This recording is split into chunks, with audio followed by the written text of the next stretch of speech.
challenge is, where might the red diesel be to be able to do this work? It's the availability of fuel is the immediate problem for arable farmers this year before we get on to the risks for fertiliser for the coming year.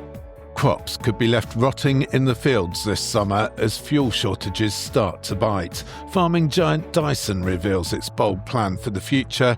We get a mixed reception at this year's Pig and Poultry Fair, and the Princess Royal receives the Farmers Club Cup in recognition of her long-standing support for UK agriculture. Welcome to the Farmers Weekly podcast. I'm Johan Tasker. I'm Louise Impey. And I'm Hugh Broom. And it's straight to our top story. MPs are to investigate the impact of the Iran war on food supply chains and inflation. The conflict has disrupted supplies of fuel and fertiliser, limiting shipments of ammonia and urea through the Strait of Hormuz. Oil prices have risen by more than 30%, causing huge challenges for UK farmers. A special session of the House of Commons Environment, Food and Rural Affairs Committee will hear evidence from key players in the agri-food supply chain on Tuesday. It follows a warning from the Central Association of Agricultural Valuers that access to fuel may need to be prioritised to avoid crops being left unharvested this summer. CAAV advisor Jeremy Moody. The challenge is, where might the red diesel be to be able to do this work? It's the availability of fuel is the immediate problem for arable farmers this year before we get on to the risks for fertiliser for the coming year. And if we have a wet harvest and we need diesel for our grain drying, if it becomes a wet and sticky harvest, and we are at the point where fuel becomes much more expensive or in some quarters not available, then that is a possibility. The experts in the oil market are pointing toward the risks coming from June. And of course, what we've got is this picture. We had at the time when the Gulf was closed, there were tankers already on the sea. Those tankers all arrived and delivered probably now a month ago. And so rather like an air bubble in a pipe system, we have now got a series of tankers that aren't there. And even if they start, they're then always going to be a month away for the time that they will take to come across the seas to deliver to us. Never mind all the putting of things back into order again. So as we go through the next few months, even if the Gulf settles itself out, we are going to face quite significant issues in terms of firstly fuel, and then as we come to look at it, where we may be on people's appetite to be able to buy or afford to buy the fertiliser that they will then need for next year. You talk about the need to be thinking now about how to make the best use of remaining fuel supplies. What do you think should be done? Well, I think the first thing is actually I'd like government to be very clear that food production actually is a priority for allocation of fuel should it come to it. We've already seen fuel rationing in various parts of East Asia and in Slovenia within the EU. The coupons were issued in 1973. These are not unimaginable. And the paperwork from the government is so far unclear as to whether it would see food production and, of course, also food processing as priorities in that. So that when it comes to allocation, the exercise of harvesting and then sowing and then managing crops and the other farming activities is seen as a priority. Within the farm, I think it's a question then of thinking very carefully about what is the use of fuel as it's more expensive, which actually yields a benefit for the cost. Are there operations that might now be dispensed with? Are there operations where you might be looking to focus on particular areas? Do you actually know how many litres a hectare your machines are actually doing? Are there ways of reducing that figure and still having them effective? It's looking, there's nothing like a price increase to make people suddenly start thinking about efficiency and how they use things. This is giving us that moment. And I can't imagine there will be many farmers who, after having a crop in the ground for the best part of the year, are just going to write it off and not harvest it. There's all of that money, time and effort invested. They're going to want to get those crops out of the ground. But moving forward into the autumn, they're going to be wondering whether it's worth planting anything. I think that's the real time when we come to decisions. And those are decisions that people will be thinking about now. The fertiliser orders that people will be beginning to put together now, with the finance that appears to have attached to it, with the fuel that they will need for this, and then the other things that are coming through, the other component parts and inputs that are also very much prejudiced by what's going on in the Gulf and what's not coming out of the Strait of Hormuz. And if prices remain undistinguished, it would be a gamble to plant on poorer land or on farms with poorer performances in the hope that next summer prices will have recovered to match the risk and reward, the risk and cost that people have taken on. And so I think people might well be looking at this, that high performance farms on good land may very well still feel that's what the crop planting is what they should do. People may also have poorer land within the farm. They may then think not to plant that this September. Some farms may actually step back more fundamentally because of where they are in their position. They could then be thinking about this again in the spring when more is known, and we know, and we can think whether that's worth doing. But what we saw back in the late 1980s when arable farming was difficult, with there were concentrations of geography as to where set-aside was particularly taken up, both 100% and then 50%, but also those areas that chose to take up more than the statutory minimum that was required. And that points to people feeling then the pressures that they will feel now with lower wheat prices and higher costs. And working through that challenge of how we think about it is the big question for the coming harvest year. That's Jeremy Moody of the Central Association of Agricultural Valuers. Hugh, serious stuff. Yeah, look, that is a really doomsday scenario, isn't it? I mean, I don't know of any farmers that would probably, I suppose, look, if it got so bad in terms of fuel supply or pricing or the circumstances of those individual businesses, that could happen. I mean, it's not impossible, is it? In the past, where things have been horrible, people just generally get on and do it anyway because they have to. And actually, if you're turning over something, I mean, is the market going to become so bad that the cost of getting something in is more than what it doesn't even break even or vaguely break even or contribute to? And also thinking about the following year. But, you know, if people are standing there thinking, oh, the following year, there's not much point planting anything, so therefore I'll just leave it out in the field. Yeah, it does put a big question mark over it. Although I suppose the glimmers of hope on the horizon are that the cereal market, dare I say it, is tightening. I mean, we're starting to, we've had another uplift this week on wheat prices. We've got stuff happening globally, which is just, the US crop reports last week made everything lift a bit again. That dryness in the southwest of the states, there's a risk it spreads into the central grain belt. Australia having a few issues weather-wise. So the market is just starting to, kick on a bit. And it actually, even when you look at the oilseeds have moved on this week again because of all that's going on. So I suppose, look, the optimist, the ever-eternal farmer optimist says, yes, this looks pretty doom and gloom, but if the market does continue to lift slightly, it will hopefully, assuming you haven't sold everything forward, it will bring a little bit of value in towards the end of the season.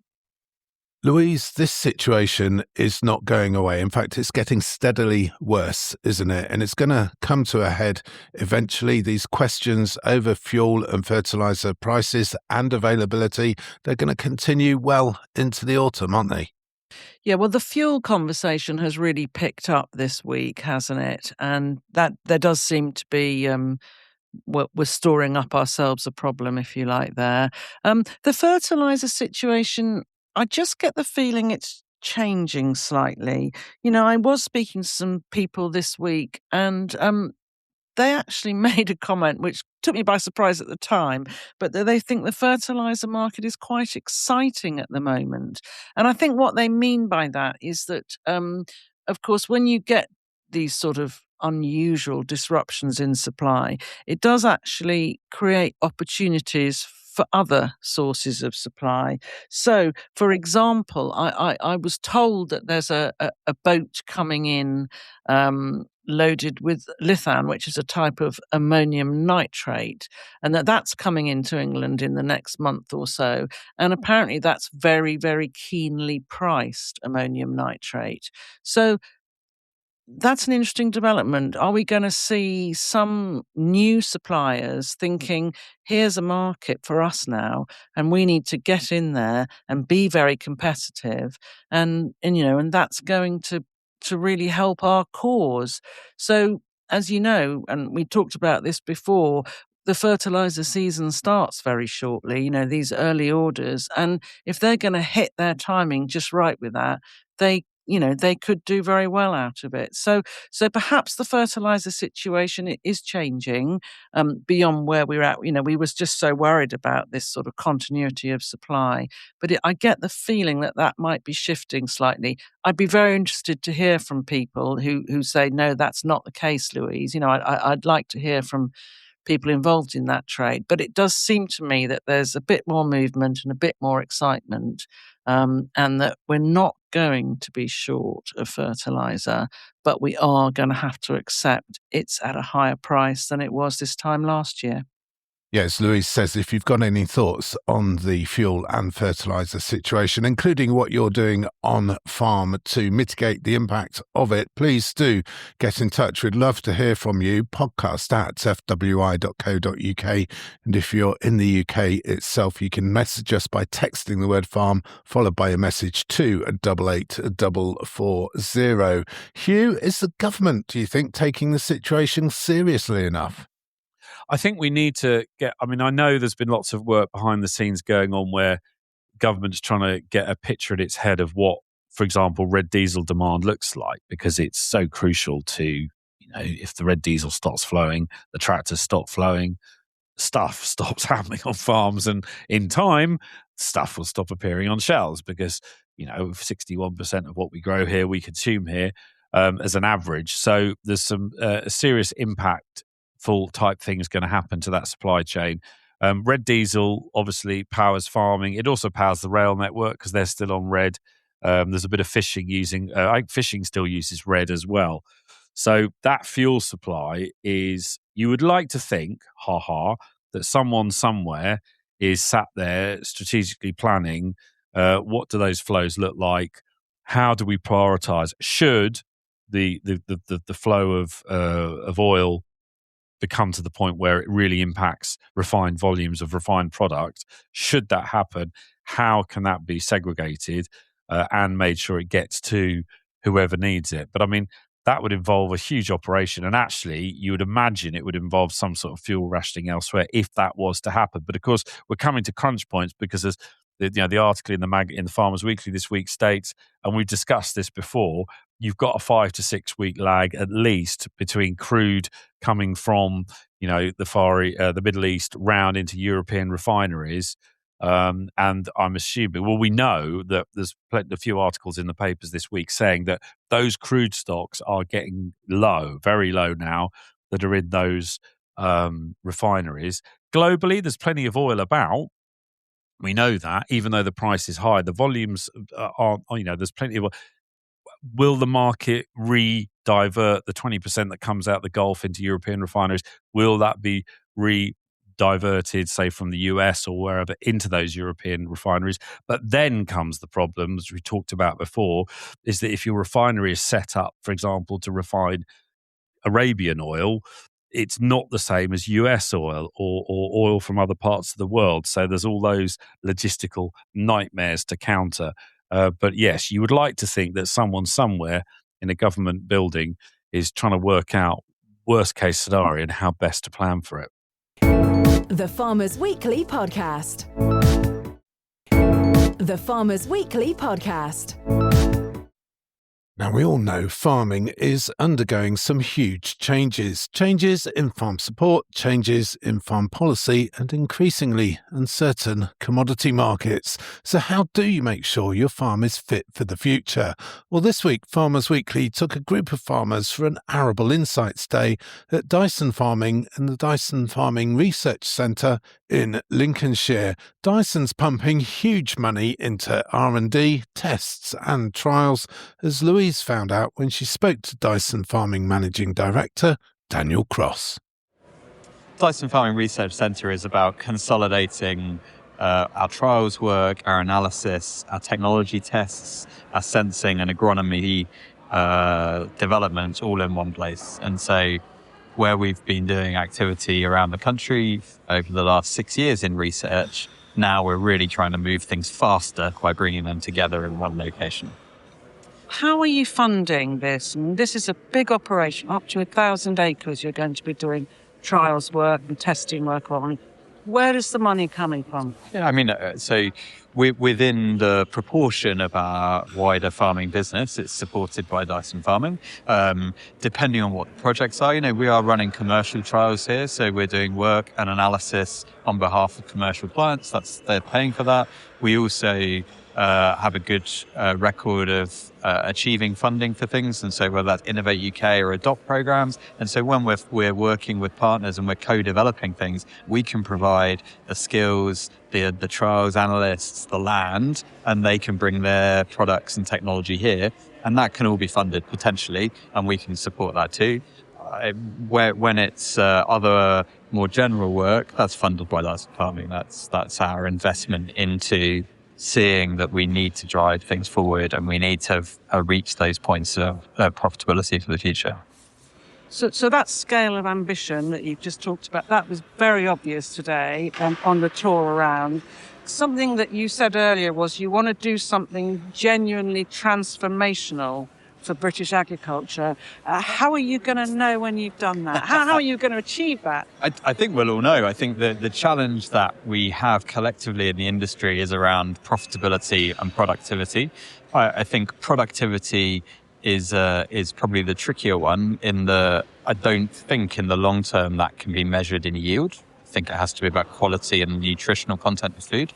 But I think we'll know when we're reaching a point where farming is a respected industry in the country. I think that there's a challenge currently that farming is something that happens and you kind of feed people. It isn't an industry that people fully understand and the government supports. And so I think that success will come when we're delivering profitable outcomes, higher productivity, and actually improving food security in the UK. And so we import 50% of our food. At times in the past, only 30 years ago, we only imported 20% of our food. And so that's a significant degradation in the amount of food produced to feed our population. And if that starts to go back up again, for me, that would be a good indicator of success. One of the other things that's come out very strongly to me today as we've gone around is the collaboration that you're hoping to achieve. That, I think, has already started?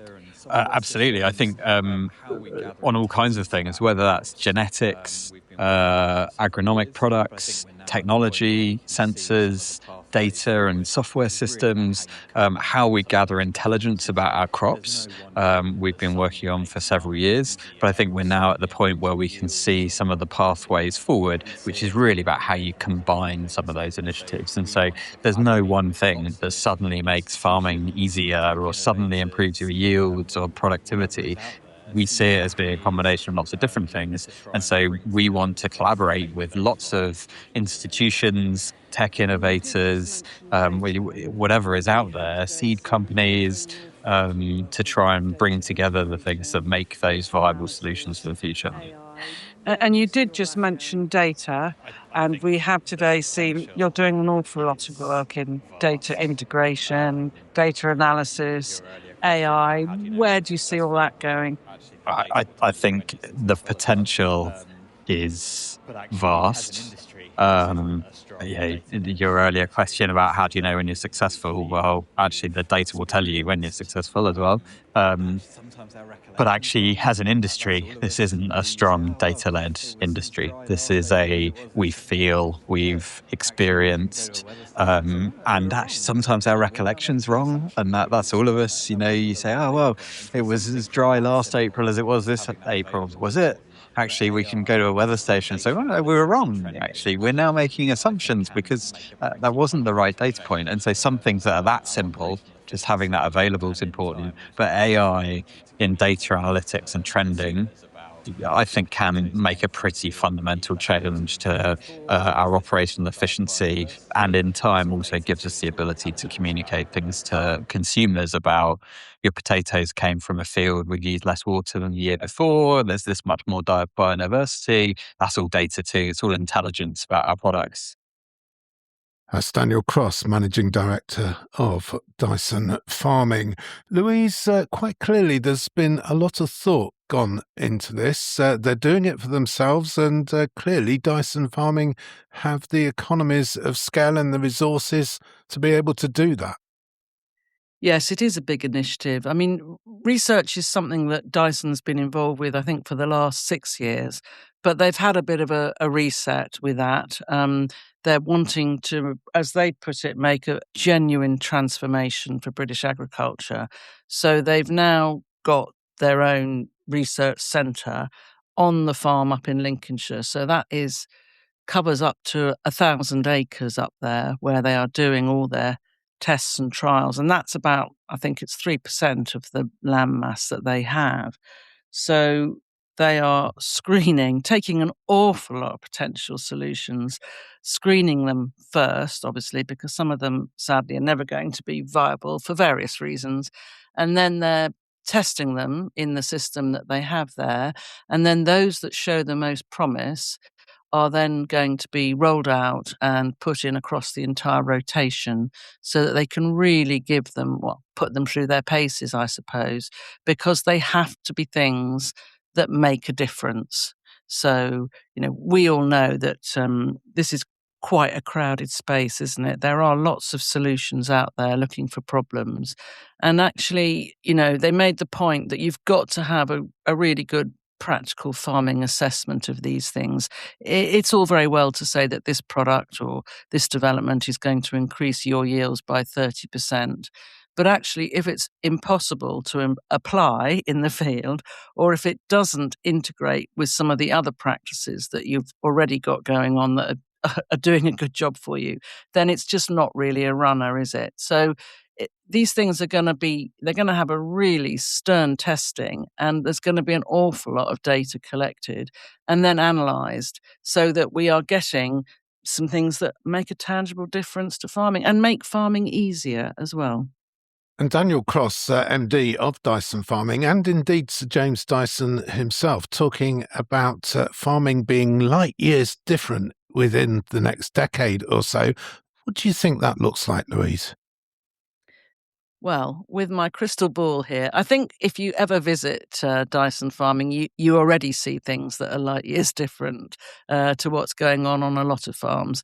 But that is light years different. It's going to be a combination of these solutions all working together. So they're very keen to break down or get rid of some of these silos. Quite often we have various developments that come through for farming.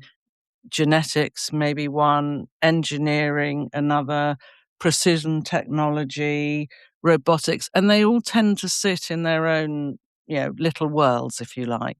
So they want to de-silo all of that and show how things can really work together. Hopefully they can really work together for the benefit of farming. And of course, there's the financial element as well. They have to improve that aspect of farming. Profitability was quite a big focus of the day. It's interesting, isn't it? Because in the DNA really at Dyson is this learning by doing. And that expression was used quite a lot. So, they get on with it. They do try different things. They're open to doing things in a different way, but they're always learning as they're going along. So it's this sort of experimenting and improving. That's what this is really all about. And when you say what's light years different in 10 years' time, that is a difficult one, isn't it? But they are very much up for producing safe, tasty, nutritious food in the most sustainable way possible, but all making it extremely viable and financially rewarding for the people who are doing it. So it's going to be very interesting. I mean, that's a tight timescale, isn't it? 10 years.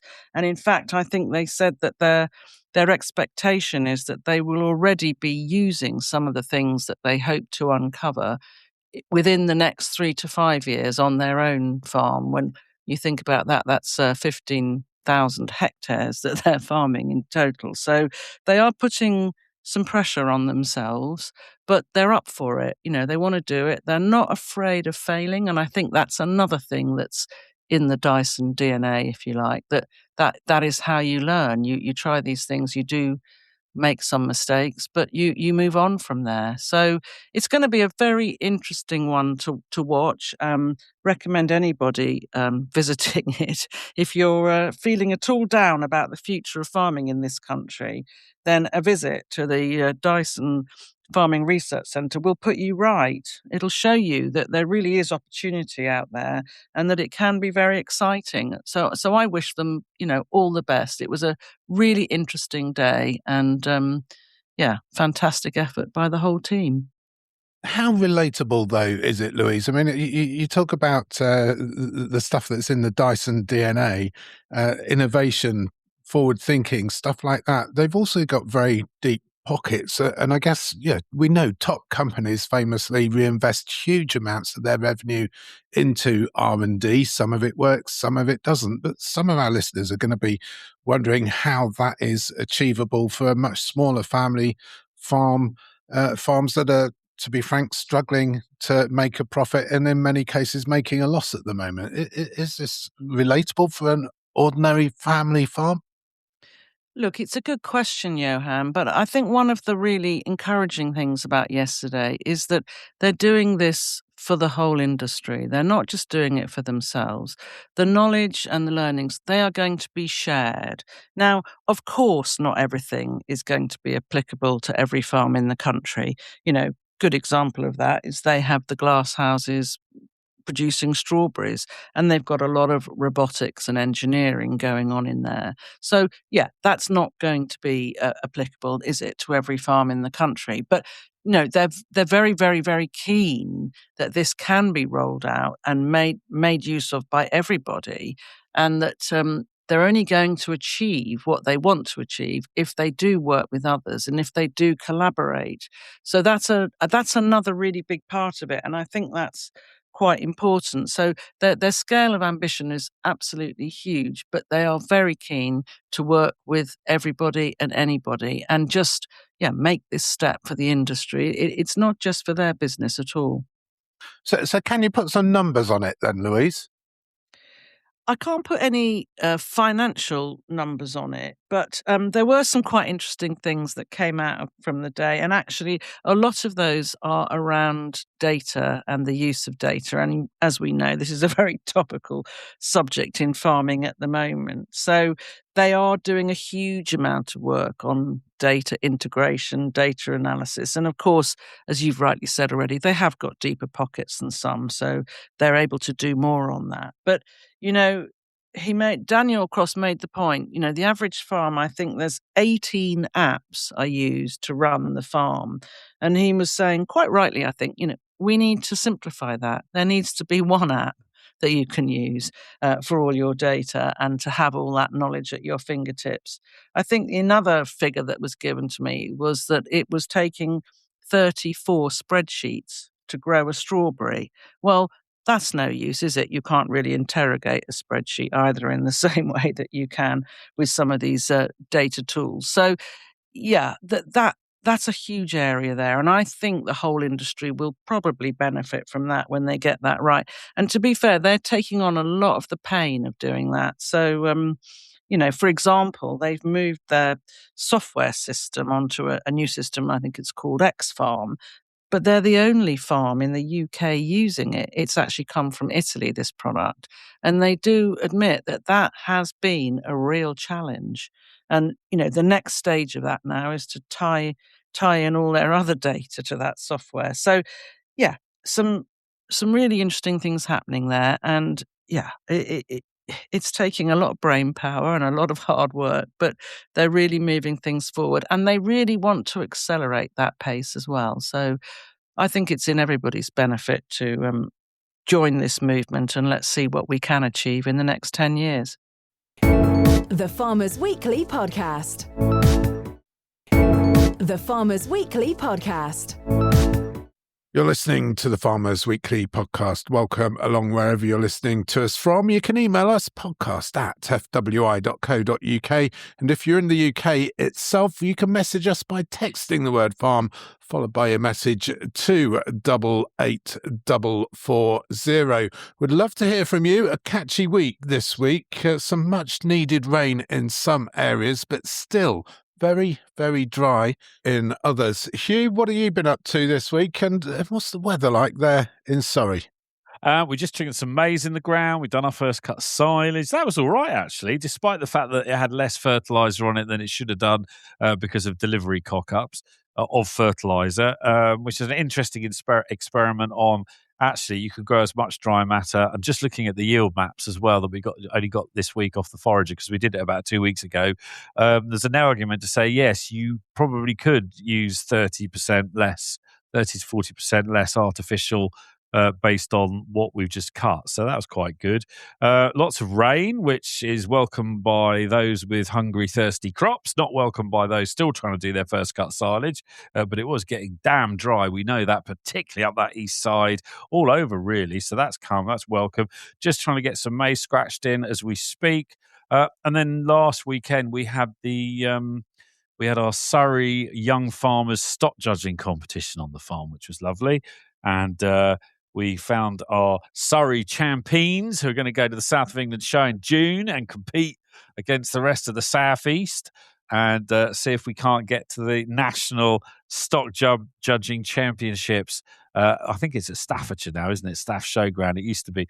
When I was a boy, we used to do the live dead thing at Smithfield, which was an interesting day out back in the day. Well, it used to be 2 days out because you used to go up on the Monday and judge the live cattle, and then you went up for really early on the Wednesday morning, and then you judged the same, what were the poor cows that went down to Guildford. They used to get processed at Guildford and then come back hung up, and you used to judge them hanging up on the Wednesday morning. And it was a huge field of every county represented of 70 odd. And I seem to remember the best I ever did. I did it 3 times. My best score was 27th out of however many, with about 19 people from Cumbria and Devon, as I remember, all generally winning it. And the Welsh were always very strong on that one as well. So, yeah, that was a bit of fun and good to see all our young farmers having a really good go at it, actually.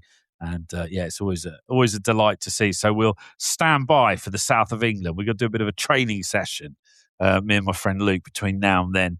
And hopefully we can get a good Surrey team into the South of England. Well, that's what it's like with you then, Hugh. Louise, welcome back to the podcast. Away last week. Did you have a good break? Well, I did have a good break, but it was quite tiring because we were walking the southwest coast path last week. So we did a chunk of it anyway.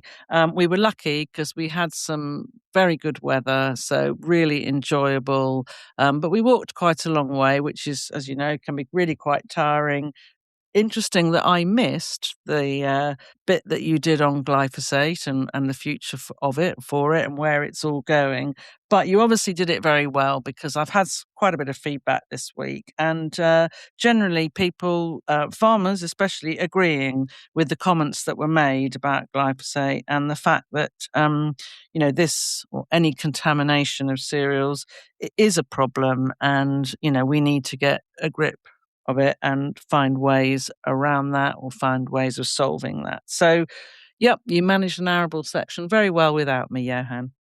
There you go. Thank you very much. And let's talk a little bit more about the Dyson thing. A big turnout. I mean, you were the only journalist there, Louise. A privileged position to be in, I guess, but quite a few other people, farming people there as well.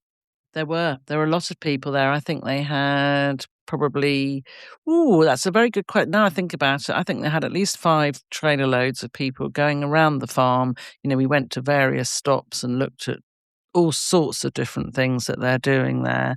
It was an invitation-only event, but I think all the invitations were accepted. So it was good. It was a good networking session as much as getting up to date with everything that they're doing. So, there's real hunger and appetite for this sort of work. And we all know that farming is changing and has actually got to change more. So very good to get a whole room full of people all on the same page, I suppose.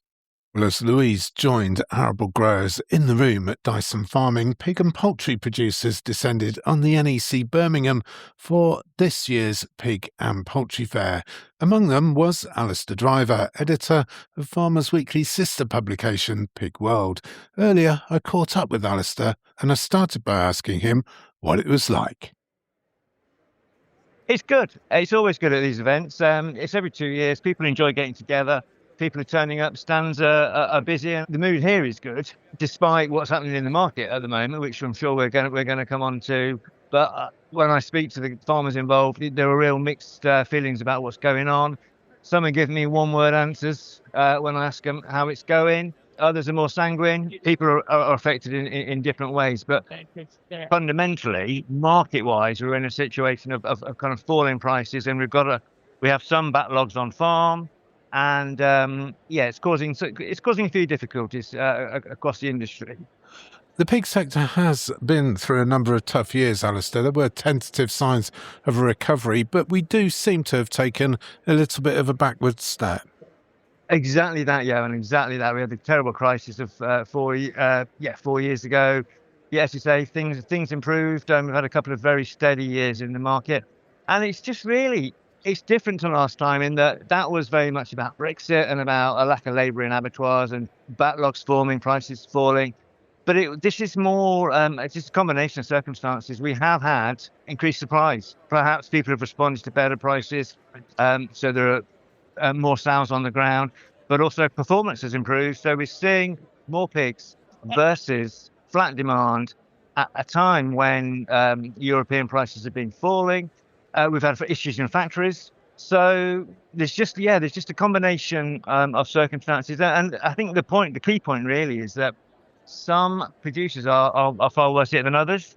Some people I speak to here, I just kind of say, it's a downturn and we've seen worse, we'll ride it out. Whereas others are really struggling. They've got pigs packed up on the farms, and there are many different prices in the pig sector, as I'm sure across all sectors. And some are certainly suffering more than others. And the latest situation being, Alistair, that retail giant Morrisons, a big buyer of British pigs, has served notice on a number of its pig farmer suppliers.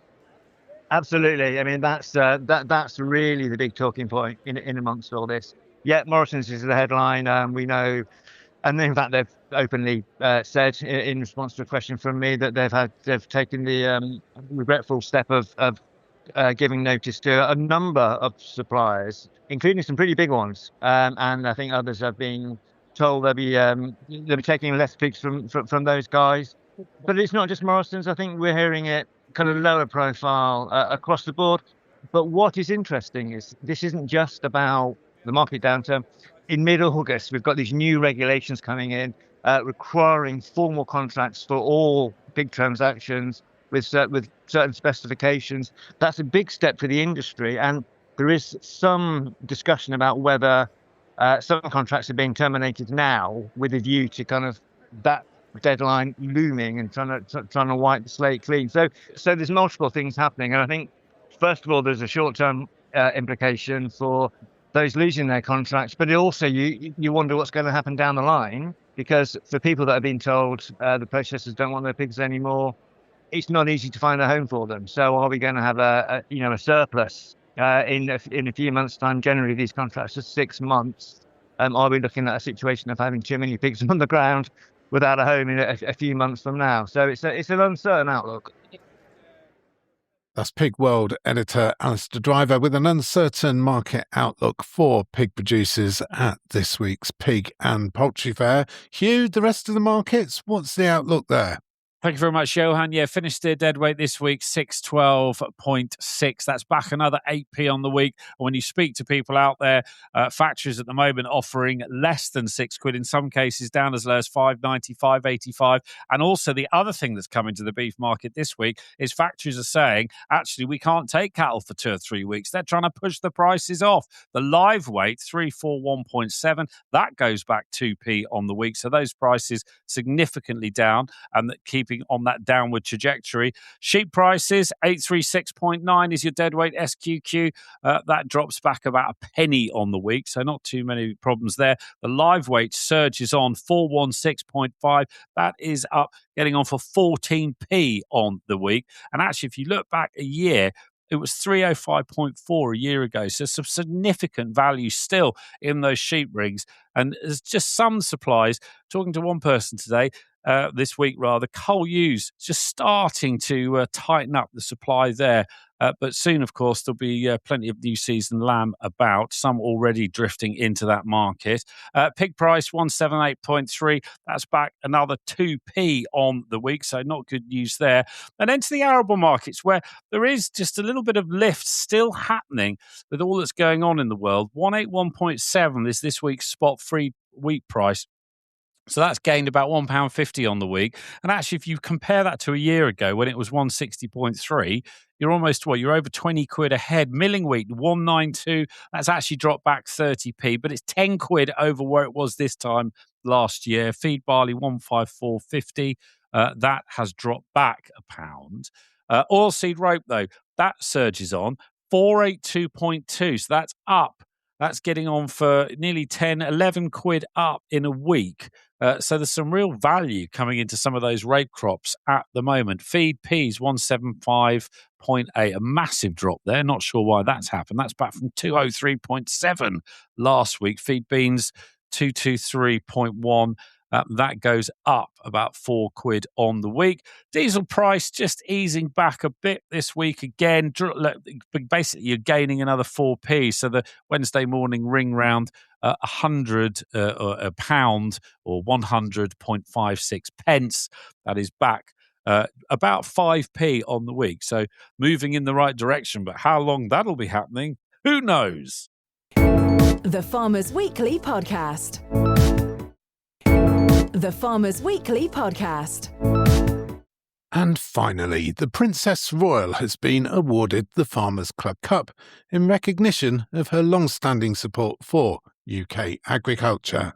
Her Royal Highness was presented with the award at the Farmers Club in London by Farmers Club Chairman Chris Riddle. And earlier I caught up with Chris and I asked him to tell me a little bit more about it.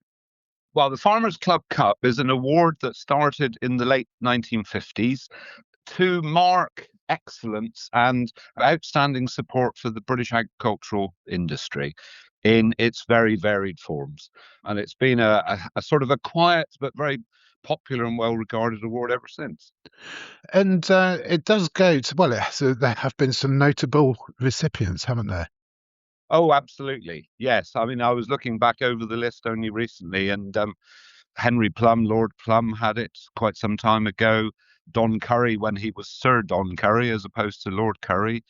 Only very recently, Minette Batters had it last year. So they are very often names that are very well known across the country, but also people that perhaps haven't been quite so well known, but have quietly done a huge amount for the industry. So it's nice that it covers all sorts of walks, really. And the Princess Royal, Chris, obviously very, very well known, but some people out there might not be fully aware of everything that she does do and has done over the years for UK agriculture. The Farmers Club Cup, very much recognition of everything she has done. Well, when I was sort of asked towards the end of last year to give thought to what my nomination would be, because it is something that is very nicely in the gift of the club chairman for the year, I immediately thought, well, gosh, if she hasn't had it, which I did check on, which she definitely hadn't been previously, I thought, well, I cannot think of anybody who's again, quietly but effectively done a lot for our industry. She's in a very wonderful position of perhaps being able to say something that does make you think, well, yes, that's right, Mum. That's a very good point. We should have been thinking about that before. I couldn't think of anybody who deserved it more, really. And she is, Chris, of course, involved with a good number of agricultural charities and farming organisations. Oh, absolutely. If you sort of were to Google perhaps her list of formal but less formal patronages and presidencies and just general involvement, they are a very lengthy and very impressively varied list. Things such as the Moredun Foundation, obviously supporting livestock health research, Farms for City Children, where children are given the opportunity to get a feel for a bit of the agricultural industry and to see livestock up front. Huge involvement with the National Federation of Young Farmers Clubs, but also various individual regions as well within that. Things like the Worshipful Company of Farmers, they're all organisations that she's had long involvement with. You know, somebody who has shown a huge interest. As Farmers Club Chairman Chris Riddle on the awarding of the Farmers Club Cup to the Princess Royal and just some of the agricultural organisations she's involved with. Louise, a well-deserved award in recognition of the Princess Royal's long-standing support and contribution to British agriculture. Oh, yes, I think definitely so. I mean, Princess Royal's interest in and involvement with the industry has gone on for a long time. And, you know, she really does demonstrate when she's out and about amongst us all some really good knowledge of what's going on and a total understanding, really, of the challenges that the industry faces, as well as the successes that it's achieved.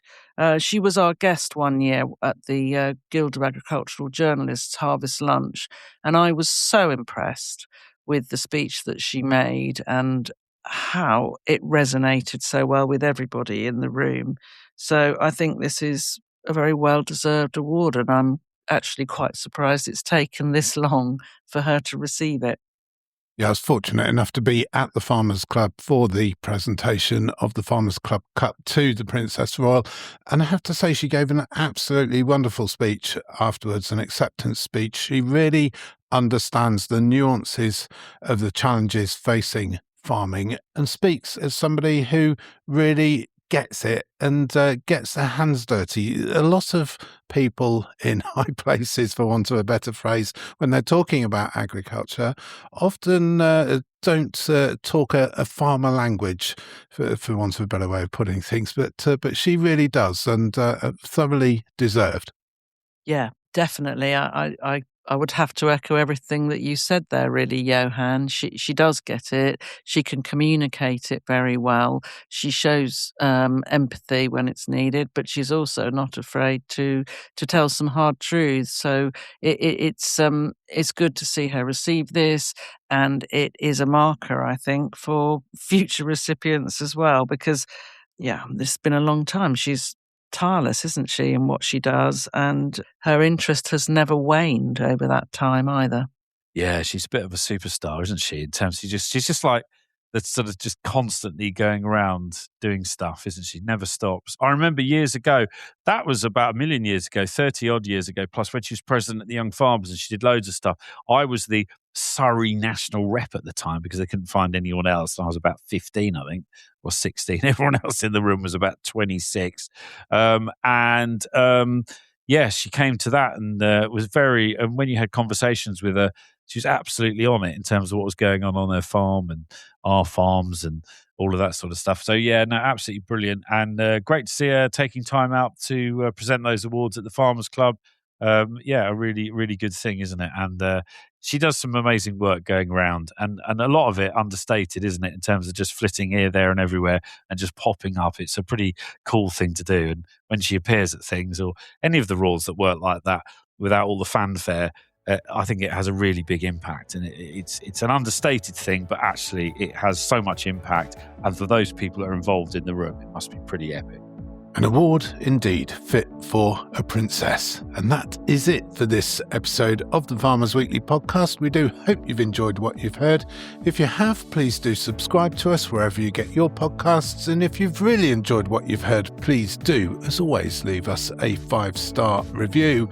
We'll be back next week with all the latest news, views and analysis of all the big stories affecting UK agriculture. But for now, until next week, I'm Johan Tasker. I'm Louise Impey. And I'm Hugh Broom. Thank you for listening.